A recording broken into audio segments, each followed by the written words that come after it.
5, 4, 3, 2. All right. Hello and welcome everyone to another Chat and Learn here with Power to Fly. My name is Mariella Marie, and as always, super excited to roll into this next hour with you all. This is a very, very, very important conversation. So I always remind people to to stop multitasking, to try to be present. And especially I'm going to ask that commitment of you now. So whether you're here live with us or you're rewatching, I really invite you all to share space with us, to listen to, you know, different voices that are sharing their stories, who are encouraging us to be our best selves and bring our authenticity to the table, and to support each other through advocacy and all of that jazz, all the things that we love to talk about. Right now, we're going to dive in head first. But before we get started, I just want to go over some quick housekeeping rules to get us all comfortable and confident for the next hour. So participation is key. Like I said, please, if you're in a space to do so, stop multitasking, be present with us so that we can hear from you. We would love, if you're joining us live, we would love for you to make use of the chat box. You can write any questions or reflections that you have in the next hour. You're also invited to hop off mute whenever you want to share your voice. I've muted everyone upon entrance, but can't stress enough, want to hear from you in the next hour. So feel free to hop off of mute if you have a question or reflection that you want to share. And just so you know, this is being recorded. So if you do hop off of mute, you will be featured in our live recording. And then with that said, please be present. Again, I'm going to repeat myself, third time's a charm, right? And if you want to rewatch this later, then you can take notes vigorously. You can have your different tabs open, and you can, follow along with the conversation there. But if you're joining us live, I would love for you to, be present with us, and then rewatch this video later on Power to Fly. Everyone will be getting a rewatch link who's joining us live. So we'll make sure to include some resources in there from our guest speaker as well. If anyone has any sensitive information and you prefer to be kept anonymous in this conversation, you can find me in the chat box and write to me privately. Find me under Mariella Marie, write to me privately, and I'll keep you anonymous while I raise your question or your reflection to our guest speaker. And the last thing that I'll say is we'd love for you to follow us on socials and subscribe to our YouTube channel so you can keep up with all the great chats we've got in store for you. And then just briefly before I introduce our guest speaker, for those of you who have not joined a Chat and Learn here, where I have the privilege and the honor to pick the minds of our thought leaders today who are really asking us to just reshape our mindset so that we can be more inclusive, more diverse at home and in the workplace. I love speaking about how we can deepen our emotional intelligence. So I might, reference some of those curiosities in this next hour. So if anyone wants to philosophize with me on emotional intelligence, feel free to do so. And I invite you all to support the project that I'm working on that is called the Positive Force Team. You can go to thepositiveforceteam.org, sign up for our newsletter, or you can connect with me on LinkedIn. I'm happy to connect with you there. All right, so without further ado, I had a brief moment to chat behind the scenes with our guest speaker, and I know she's going to share a lot of beautiful information. This is a perfect conversation to talk about emotional intelligence as well, so that we can practice empathy, we can practice active listening, self-awareness, social awareness, and all that jazz. So Kiara, I'm going to pass the mic to you. Let us know a little bit about yourself, how you came to learn about Power to Fly, and what you're excited to share with us today. Sure. So I think I came to know Power to Fly through the magic of LinkedIn, where they found me. So it's good because it means that I'm supposed to be pretty active. And I had a chat with the Power to Fly team, and I said that this was one of the issues that I was working on in the forefront, the issue of domestic violence and how it touches companies. And we immediately said, okay, we have to do an event around that because it's still something that's quite new. Very few companies have done anything, so we're still on a frontier. And a little bit more about myself. I work as a conference speaker, so I do a lot of keynotes around the world and about gender equality, awareness raising, and different topics around that. I work as a diversity, equity, and inclusion consultant for large multinational companies. And two things that I'm very passionate about in that area are, one is domestic violence, which is what we're talking about today. But other than that, I'm also very passionate about bias training, sexism training, and engaging men as allies. I have a podcast called The Other Half, which interviews male leaders and CEOs about gender equality. And I also have a nonprofit organization called Led by Her that I started, which works with victims of domestic violence, and we help them rebuild their lives through entrepreneurship. So I have extensive experience working directly with victims of domestic violence myself since 2014. And I also help companies create policies so that they can address domestic violence. And I worked with Thomson Reuters and Carings for 2 years to write a comparative legal report comparing different countries around the world.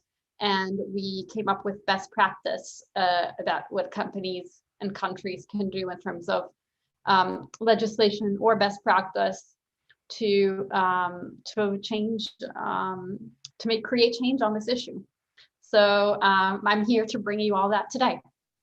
Thank you so much. I know that you're going to drop a lot of knowledge. And again, I've already told Kiara offline, but she's going to feel out our live callers as well, so that you all can participate and you can share your journey, or you can share any questions that you have live with us. Again, this is your time to take advantage of this opportunity. We would love to do this in person, but the times call for what we have to, transform and just be more I would also say be a little more patient with technology and having the screen kind of divide us. But I think that with digital community, I want to offer space where we are being intentional, where we are really creating a space where we can hear different voices. So again, if you're here live with us, we want to hear from you. Can you go over some of the principal themes that you plan to cover in the next hour, Kiara?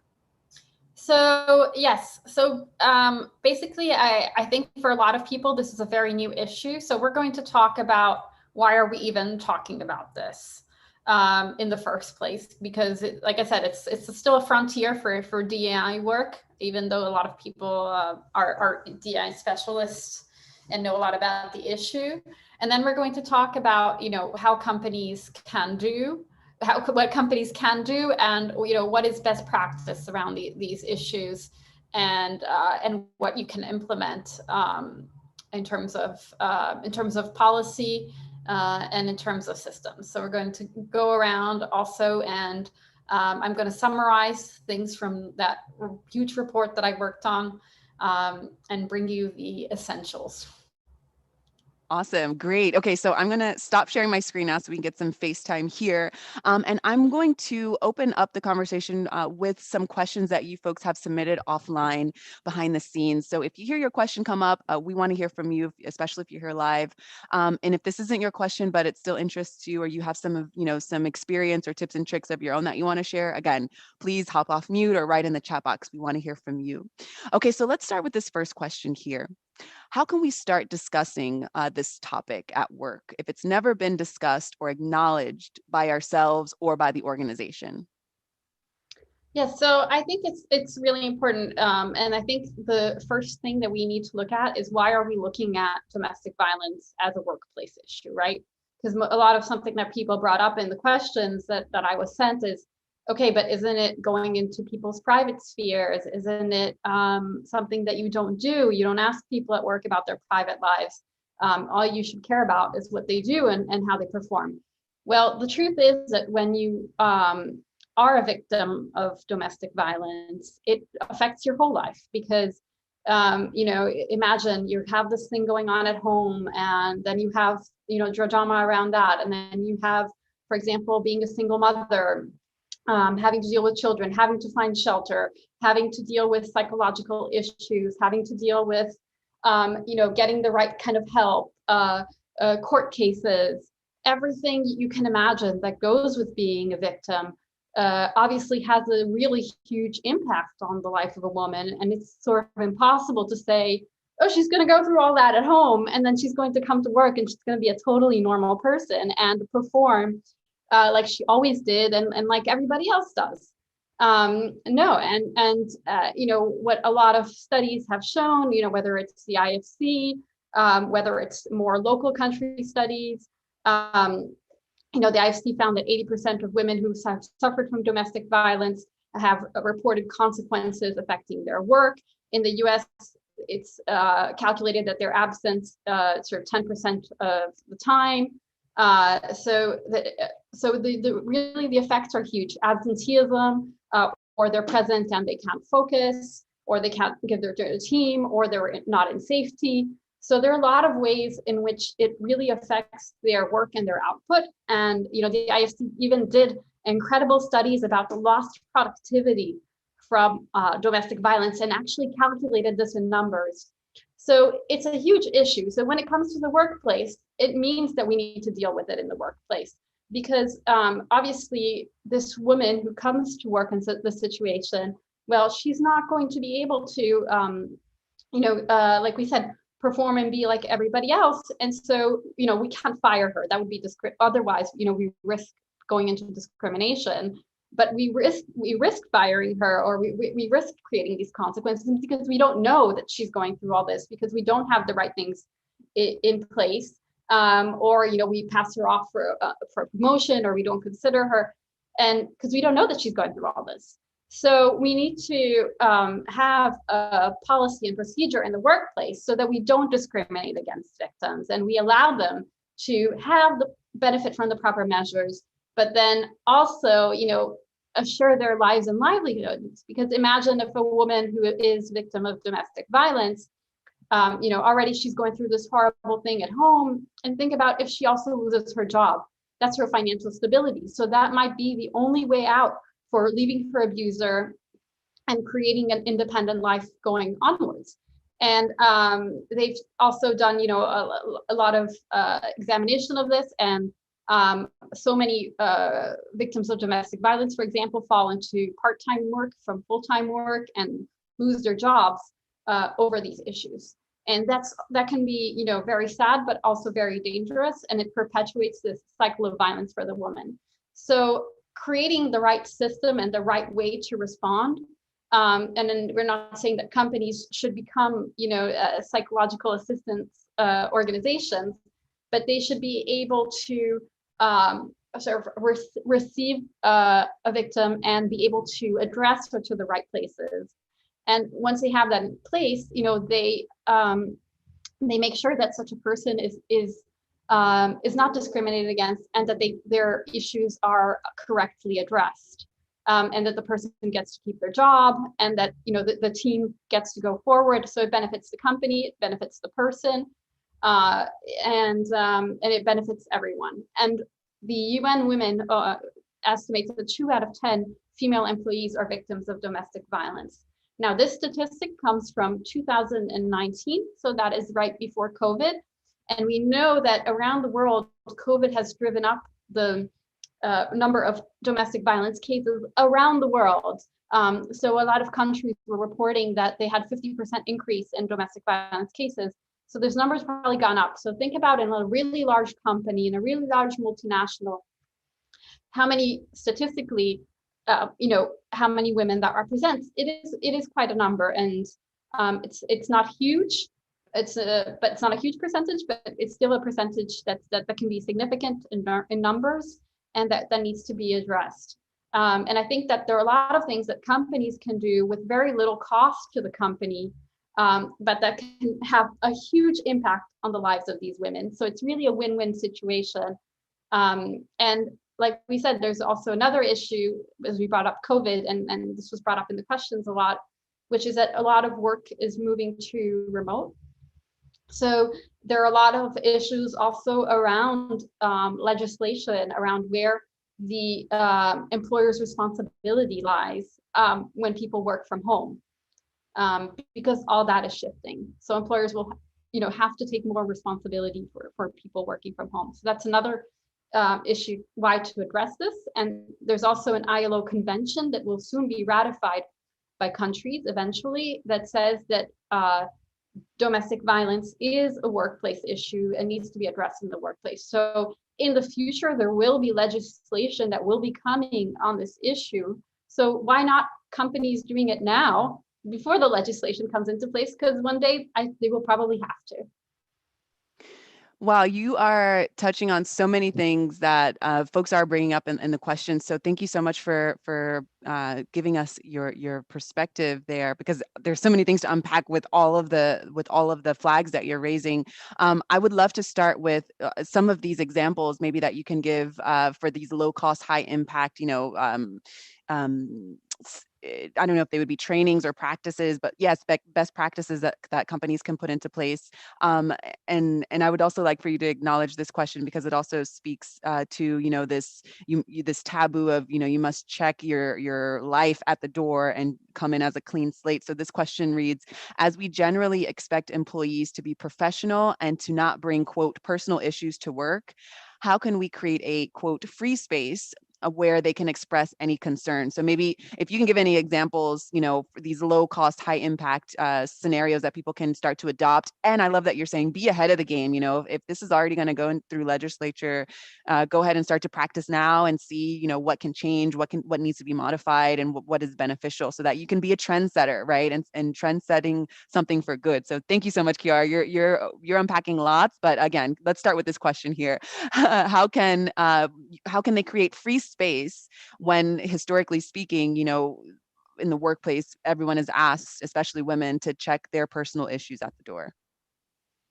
Well, like we said, it affects workplace performance. So anything that affects workplace performance, just like you would tell your employer, I don't know, my leg is broken, so I need to work from home, is an issue that affects the workplace and that needs to be dealt with in the workplace.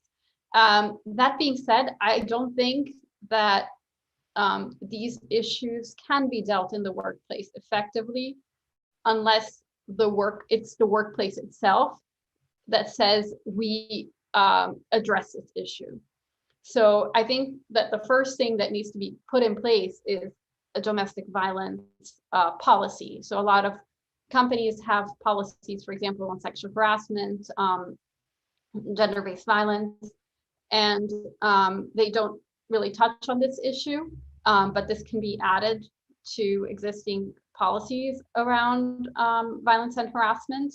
But I think the first step is making a statement and saying clearly, we are a workplace that addresses these issues.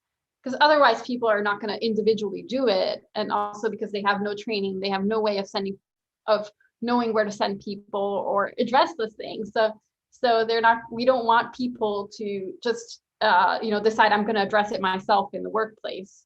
This really should be top-down approach. And it should come, with very clear communication from the CEO, from HR, from senior level managers, saying, we recognize this is a very important issue, and so the company has put these measures in place. So then you can conduct employee training to, for example, train ambassadors or train your employees on how to recognize domestic violence, how to know if one of your colleagues is not, is not doing well, and where do you send her, and all this. You can organize trainings for that, but that has to be the company who does that and who empowers its its employees to be responders, or to recognize these kinds of behaviors. And there are different ways of doing this, but it goes through training and communication, as we said, across the company. And you also have to have a system in place, because it's great to say, we address domestic violence. Okay, but when victims of domestic violence come up, where are you going to send them? If you don't have a system to properly take them in and address them to the right resources, it can actually be really detrimental, because people can send them to wrong places. People can have the incorrect response, and in some cases can be really dangerous. So creating an appropriate response system is also, really, really important. I think that all that can be created and implemented and communicated across the company, so that everybody is on board and everybody knows that it exists and that they have access to it. And there are a lot of companies, big companies, that have done that. You can look at Facebook, you can look at Vodafone, and they've done this, quite thoroughly across the company, L'Oreal as well. So a lot of multinationals are leading on this this kind of work. And then once you have that, then people can be integrated into that system. That being said, I think, and I'm just going to give something very practical here on the side. If somebody, because this was really brought up in the question, if you think somebody in your team might be a victim or might be going through something, and I know that some people really wonder how they can address that, and the best way to address it, if you want to bring it up, is to address it, with a very open question and saying like, oh, I noticed that you've been late, 3 times this week, and something looks a little off. Is there something going on, or something like that? You don't have to ask them, are you a victim of domestic violence? But just saying it like that, so that they can feel that they can openly, they can tell you about it, even if you're a manager. Then comes the other challenge if your company doesn't have something in place. But if you just want to know that people are going through this, and then to orient them yourself.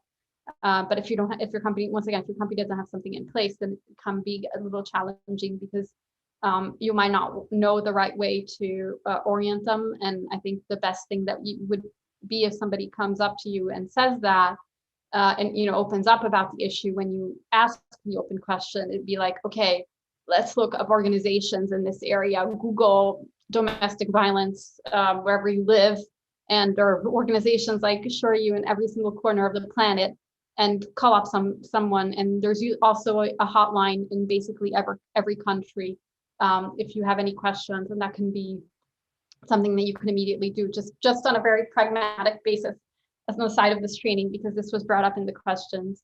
And then in terms of what companies can do, so like I said, once you have a policy, it's what you put into the policy. So you can do include domestic violence in workplace risk assessments. You can invest in awareness training, so train managers and employees on how to recognize this, on the system that you're creating, on how to refer people, etc. You can create ambassadors as well. This is something, for example, Caring does. They have a nonprofit organization that trains their employees who want to be ambassadors on this issue, and so they're marked as ambassadors. So if I'm a victim of domestic violence in the company, and I don't want to go to HR, I can go to one of these ambassadors, and the ambassadors are trained on, once again, they won't take me on as a victim, but they're trained on telling me where to go and being able to offer that first contact help. And that first contact help is what we're talking about here, but that can make all the difference. And then another thing is to offer paid leave to victims. There are countries that have this in their law, and a lot of some companies are implementing this. Unpaid leave is second best, but victims of domestic violence are already in a financial strain usually, so better to offer them paid leave than unpaid. Offer them flexibility to be able to, work from home or address important issues, go to court hearings, for example, or if they have to go to a housing or a medical appointment, offer flexibility around that. Guarantee safety of the victims, so transferring them to other locations, changing phones, providing security, assuring that the workplace is safe.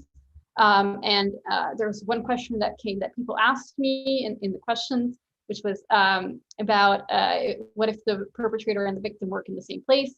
Then something that you can do is transfer a victim, so allow them to transfer to another location. This is like a pretty rare case. I mean, doesn't always happen that way. And then create a referral network of local organizations that can help victims with what they need, and who are actually going to sort of take them on board them and help them with their needs.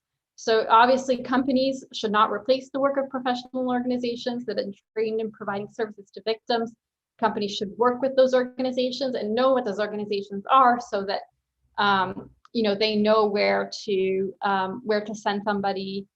And you can also partner with those organizations and have those organizations, for example, come and train people in the company on this issue.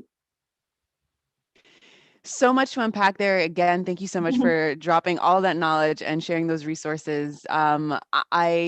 I love that you are, because as you were explaining about, the systems that organizations can put into place, I was going to hop off mute and ask you, like, what about that accountability piece? How can we make sure they're not just putting out a nice, update on our values and policies just because it is, let's say, a trending topic, or, people are more aware. Unfortunately, it is like that. When Black Lives Matter movement happened, a lot of companies put out this statement, and then you didn't really see any, you didn't really see these companies practicing what they preached, although they did the PR route. So I was going to ask, like, what could be a good way that we can hold these companies accountable, or we can, be accountable ourselves as we put them into place. And I think that at least, please feel free to dive in more, but I think your response was to make sure that systems are in place so that there is constant training. You have these check-ins, and it's not just a statement and then, well, so many other things happen in a day. You don't even remember, you don't look for the signs because you're not programming it in our schedule.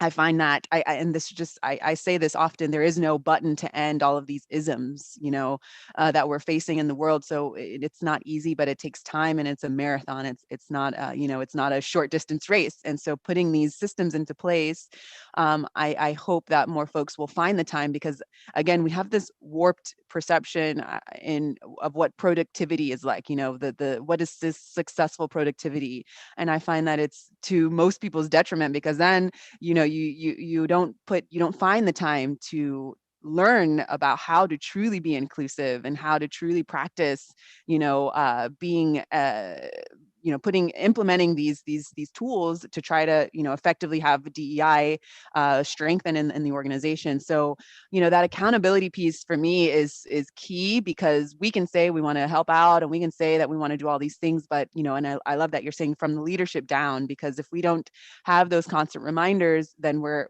kind of balancing between, okay, am I being productive and getting all the work that I'm doing done? Or am I, losing time by learning about something else that's really important? It might not be important for you, but it is completely important to the person who is a victim, of whatever is happening. So, that leadership part is also key, because you have to be the bearer of the flag and say, this is important for us. I would love to transition a little more into, the reality of COVID. One of the first things I thought of, I was living in Buenos Aires at the time, which is like a New York City, hustle and bustle, very concrete jungle. Lots of, unfortunately, lots of women die every year in Argentina specifically. There's a huge movement, and I thought, what about these women? As soon as the lockdown happened last year, I immediately thought, now everything is happening behind closed doors. And how can we use the digital space, for example, to make sure that we're not forgetting about these folks who have to be quarantined?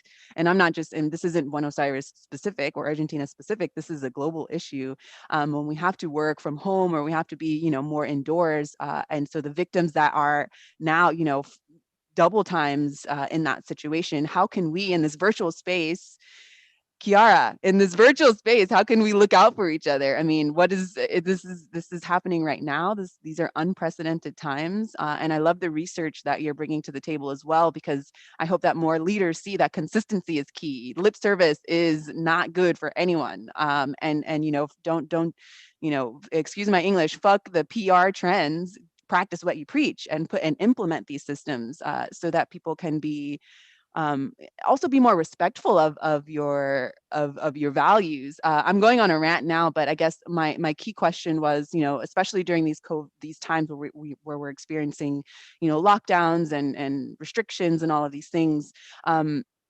There is a pending question, of course, on what happens next. So this question that someone has submitted offline reads, can we or should we expect the needs of survivors or best practices to change again once quarantine eventually ends? Well, like I said, the UN study from 2019 said that 2 out of 10 female employees are victims of domestic violence. So that's pre-COVID time. And I think, so it means, that existed before COVID, and it's going to exist after COVID, and it's going to exist, post the lockdowns. I think what COVID did is that it put a sort of projector, and we have things, for example, like the Me Too movement did this for sexual harassment, and we have these moments in time, call it grace, call it whatever you will, but it puts a projector on an issue that maybe has not really been flagged, even though it is important, because like the statistic I cited is quite significant, and that's pre-COVID. But what happened during COVID was that kind of, and it's really interesting, domestic violence was kind of the great equalizer. There were newspaper articles in China, in the US, in Europe, every single country, UK, everywhere, domestic violence had gone up, or calls had gone up about 50% to hotlines and resources. So it really drew on the issue. Okay, a lot of women are facing domestic violence. We really need to address this somehow. And obviously, this kind of brought this awareness, and more companies are acting out of this awareness and of the light that was shed because of COVID. But obviously, this issue is going to stay, and we are very far from curing the issue of domestic violence, and it won't go away with no lockdowns, because it was there before the lockdowns. So that's why companies really need to have systems in place, because this really, has been, going on before. And a year ago, I organized a seminar on this issue, we had about 400 people who participated, and it was really incredible with my partners who I worked on the report with. And they, one of the speakers who, represented Anglo-American, she told us that they started working on this issue of domestic violence because all of a sudden on their hotline, which was meant for something else, for addressing all things, they were getting a lot of calls about this issue. So they said, wow, that means a lot of people are affected. That means we need to do something. So, so the issue really is there, and I'm sure that it's happening in companies, and probably there are, systems or things in your company that victims are currently using that are not a system, but they're going by with what you have, and probably medical staff and psychological staff and HR staff at companies is already dealing with this issue. And if you were to ask them, they would tell you, yeah, it's been brought up, and it's just that they don't have a system, and they don't quantify it. And so it kind of remains, anecdotal. But I can guarantee you that it's there, because those statistics indicate that real people are affected. Absolutely. I love that you're highlighting, the accountability piece, and, you're bringing forth some of the things that you've been researching. So the statistics and the examples, because of course this is such a broad reaching topic that can affect lots of aspects of someone's life, and of course if we're sharing in different ways, if I'm a coworker of someone going through a situation, or if I've been affected because my mother or my sister, there's so many ways that we are either participating or not by being silent. There's more and more people are realizing that with whatever human rights issue that we are speaking about and debating about, silence is still damaging, and in a lot of cases it can fuel the fire. So to not be silent. More to add to that, which is something fuel from what you said, and that's that once you start opening the word about it, you're going to start getting the people to talk about it, and then you're going to see how many people are really affected. And I know that for example, partners I worked with in caring, they say that whenever they do a training about domestic violence, there are people who come to see the trainers after the training to talk. So it's like that liberates the word, which is there, but people just don't know where to address it, or that they can. And so once you open the lid, you're going to see it. So you did ring on this question a little earlier, but let's see if you can dive in a little deeper. This question reads, again, if this is your question and you're on the call with us, would love to know that you're here. You can write to me privately or write in the chat box. And if not, if this wasn't your question, would still love to hear from you. So we've got a little under half an hour left. So I just want to make sure that our live callers are able to voice their reflections or their questions live. Okay, so this question reads, due to the shame around this situation, it will be very hard for employers to guess who might be suffering abuse. What is the best way to encourage them to speak up? So, I mean, like we said, usually people don't speak up because they don't have where to speak up, not because they don't want to, but it's just because there's not a system, just like for sexual harassment, we have systems today, we have systems of where you go, where you report, what the consequences are, what committee deals with it and all this.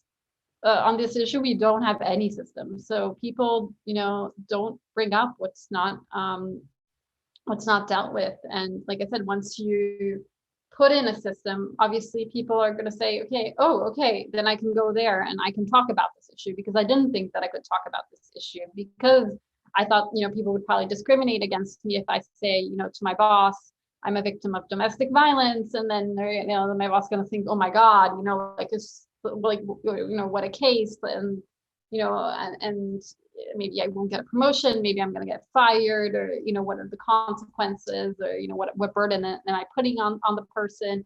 We don't want to put a burden on other people as well, and our colleagues.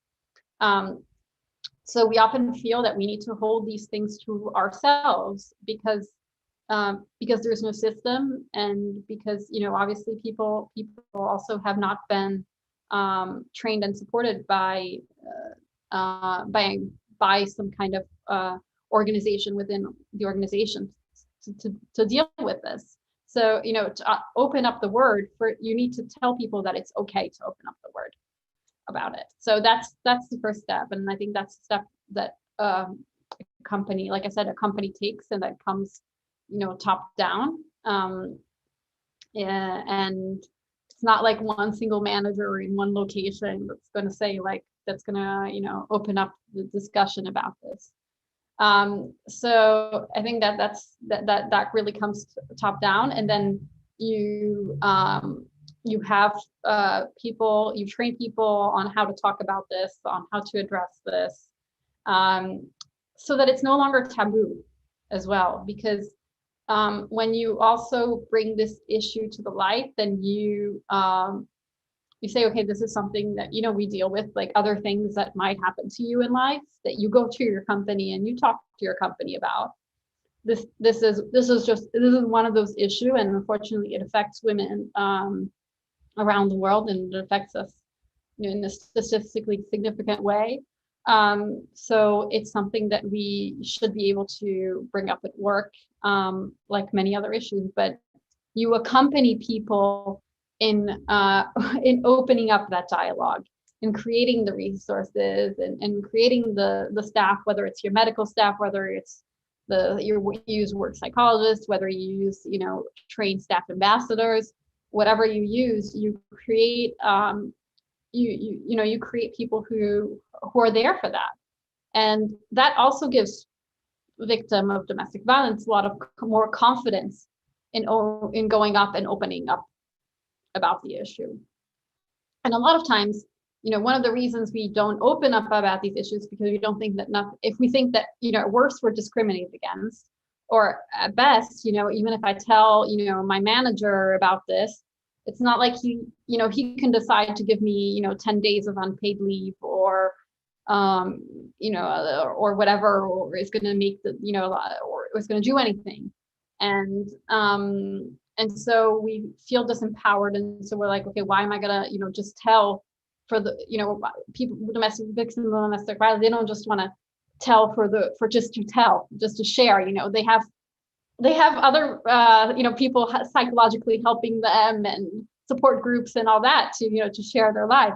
If they're bringing this up in a work context, it's because it affects them at work. And so they want their workplace to deal with it. Otherwise, obviously they probably won't open up about it. And speaking of someone feeling, discriminated against, that was something that was that I'd like to dive in a little deeper as, marginalized people, historically speaking, and especially now, are up against so much, especially in the workplace, because we are trying to. I think on a global level, we're trying to just like get our shit together, like be a little more mindful with the planet, with people. Of course, we have a big fight to do better. We have a long way to do better. But let's say, a marginalized woman of color, trans Black woman can't speak up because she thinks that she will lose her job, or she thinks that she won't be listened to because of her, all of her identities, and unfortunately how has been marginalized in this case. It will silence the victim. And I know that you're saying it's not the victim's. Usually, the victim isn't going to be the one to say like, "This is what I need." Period. How can that person who is, high up on the ladder, let's say, who is, always facing all of the isms because of just who she is, in the workplace, this fear of speaking up for losing the job, and then that kind of unraveling and catapulting into something potentially more harmful that could happen at home. You mentioned in the beginning that, if this person loses their work, that could potentially lead to a lot more harm because they don't have that financial income foundation to rely on.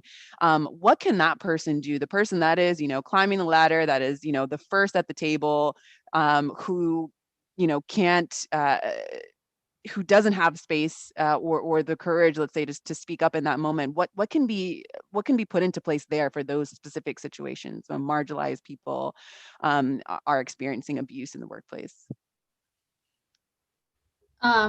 So, I think this is for when we talk about domestic violence, and one of the things about domestic violence is it's probably one of the most democratic things on our planet. It affects everybody everywhere in every corner of the world, and that's why it's when you work with companies to implement this, you work at headquarters, like you work, for example, on a mining site, on a tea plantation, or to the employee picking up the tea leaves, and in another part of the world, and everybody is suffering from domestic violence across the world at all levels. So it is something that I think it's about working on gender equality and non-discrimination. Because why do I say gender equality? Because domestic violence really does affect women more than men mostly. Now there are some caveats. So in some countries we also work on violence encouraged from other family members at home. For example, if people are living in their family unit and might be receivers might be living with perpetrators who are more elderly family members. So it really depends on the cultural context, but in a lot of the world, it's domestic violence primarily affects women, and it's psychological or physical abuse that is perpetrated on a woman because of her gender, because of inequality. So I think we also have to see this as something that I saw that really changed my way about seeing this, is that the French government invited me 2 years ago to participate in a closed room workshop about the issue of domestic violence and companies. And a very, very large company said, I see it that if I don't address this, and if I don't do something about it, and if I don't address, this person who is in a state of vulnerability, and I don't have a system to respond, then I risk a discrimination case, because I risk firing her. I risk not responding. I risk maybe putting her at risk in safety wise, etc. So I could find myself acting in a discriminatory way. And so I think we need to see this in a more holistic way, that this is part of assuring gender equality at work. right? It's like one of the things that women also deal with in our lives, and that is domestic violence. And so we want to assure that the workplace is completely equal, just like we have maternity leave policy, we have harassment policy, we have this policy and that policy and that policy. We also have domestic violence policy, and you know, and I think that's how we have to see it, and that's how we are when we create a non-discriminatory workplace that allows equal opportunity to everybody. And then once again, I said, like, it's the workplace that creates this. It's the workplace that creates a place where you can voice and that you can go and that you can say, hey, you know, and obviously we know that certain types of women, you know, certain situations in women's lives make them more vulnerable to domestic violence, et cetera, et cetera. And so those issues kind of, that needs to be accounted for, and you know, those people need to have a place where they can go and address those things. But that needs to be done once again at the company level. And it's really interesting because we got one question, which is really interesting, which is somebody said, my management style is very professional due to both my personality and the industry I work in. I'm sensitive to these issues and want to help employees going through this. Can I still create a safe environment for my team and provide the right support without being warm and fuzzy? I worry that trying to take this approach will come across as inauthentic, since it's very out of character for me. Now, I really thank the person who shared that because that's really putting yourself out there.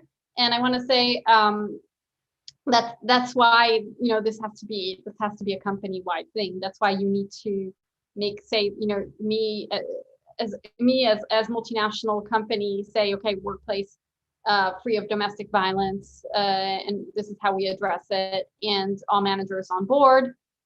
So, you know, all managers on board.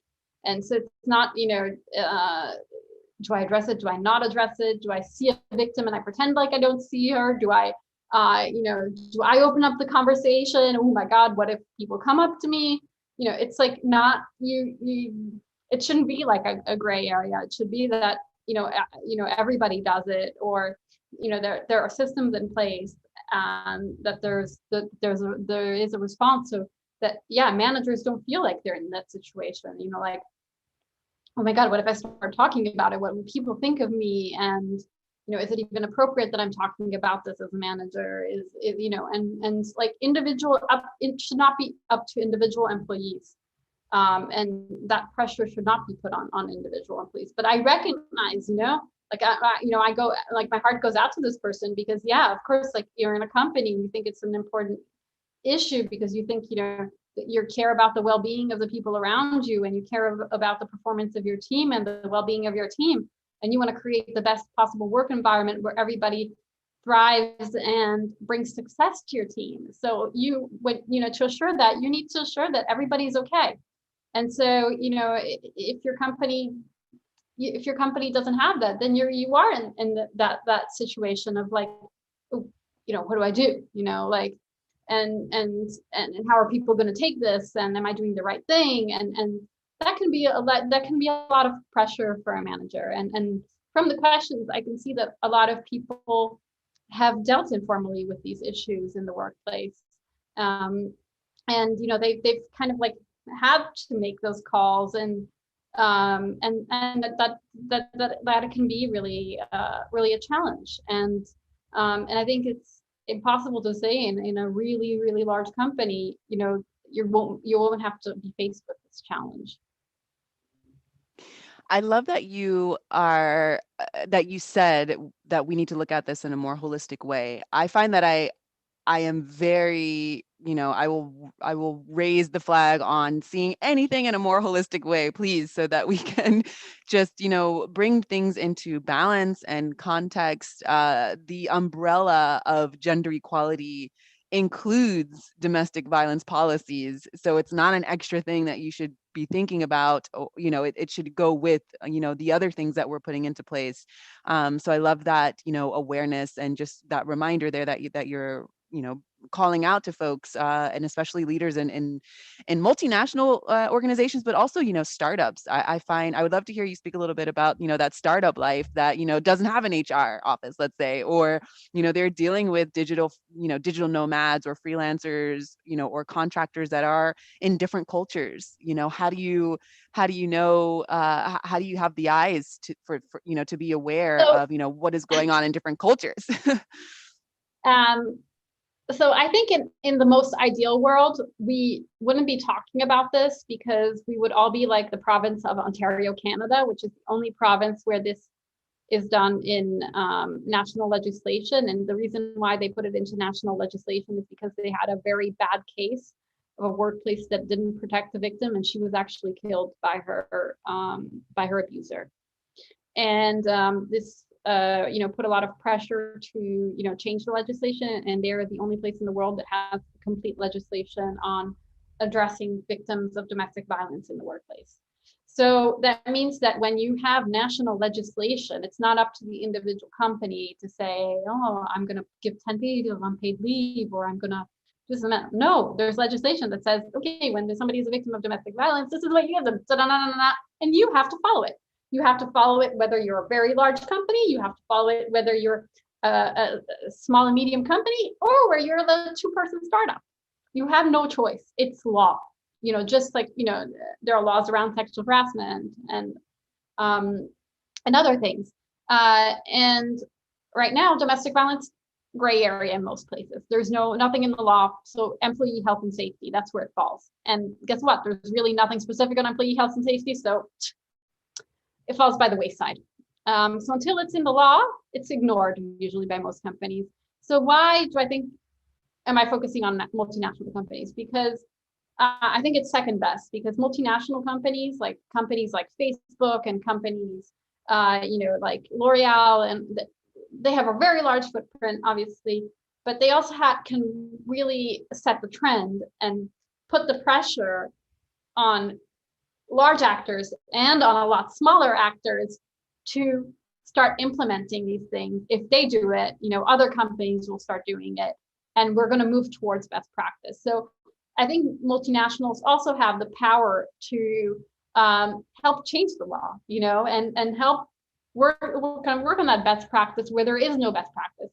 And in a lot of countries where a lot of these multinationals work, there is just almost no law around this, So, I think we can just really change the dial by setting best example and by changing the world in that way, little by little, which is, I think, second best to legislation. But yeah, obviously, I think it would be great. I think it should be in all around, violence and sexual harassment policies in all companies.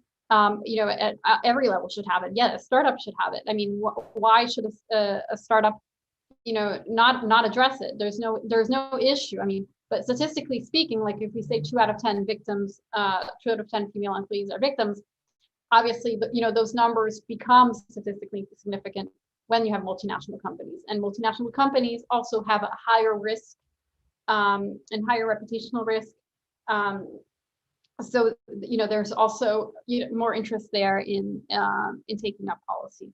But yeah, I think in an ideal world, and this is, I think, something we should all do, is we should write to our representatives to ratify the ILO Convention on on violence, because very few countries have ratified it.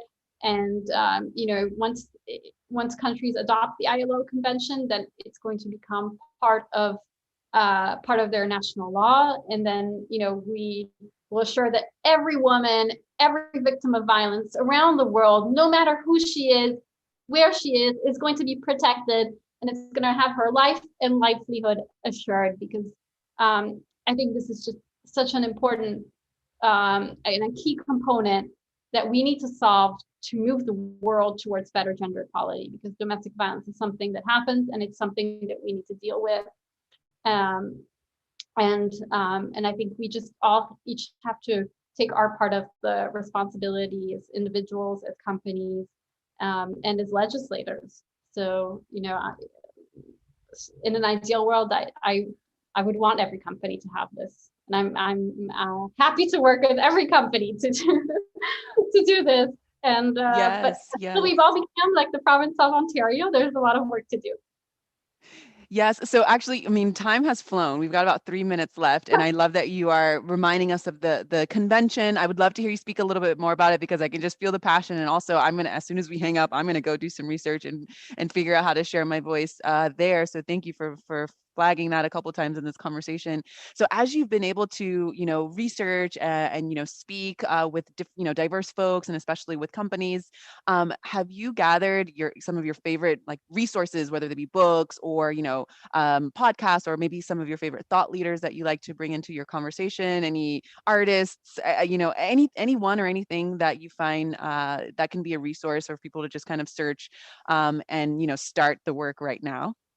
Yeah, so like I said, we're 2 years on a report on the issues, so you can find it online, and we're going to put the link to it. And it's a report that we worked on with Thomson Reuters, Dentons and Caring, around best practice. And we looked at legal best practice, but it doesn't mean companies can't implement this at their level if the country doesn't have this in the law.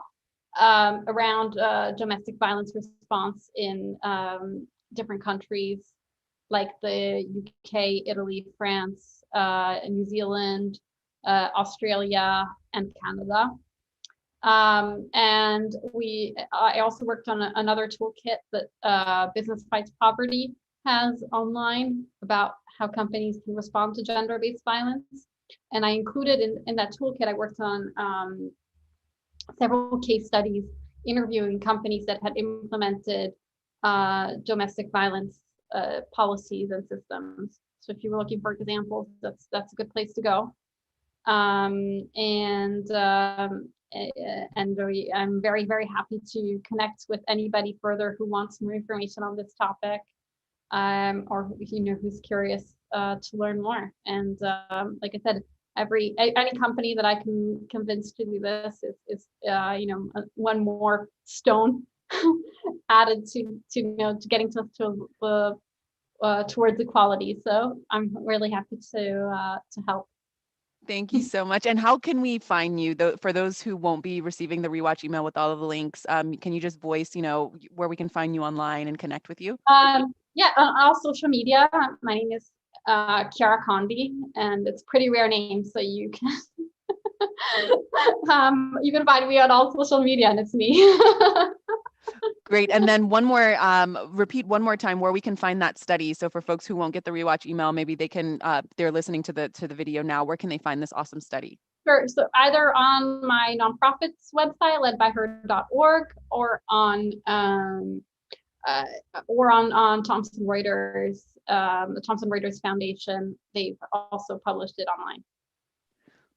Chiara, thank you so much. I know that we just scratched the surface of such an important topic, so that we can all learn and grow together. Chiara, I'm going to be connecting with you when we finish this conversation. I hope that our live callers and those who are rewatching will connect with our guest speaker as well. Thank you so much for the good work that you're doing. Thank you for encouraging us to do better. I hope everybody likes it. Yes, yes. Monica writes in the chat box, thank you. Yes, yes. And they're giving you some digital love there. So thank you everyone for taking the time out of their busy and beautiful schedules. We will be back soon for another Chat and Learn. Chiara, thank you so much again, and we'll see you all later. Thank you for opening this frontier.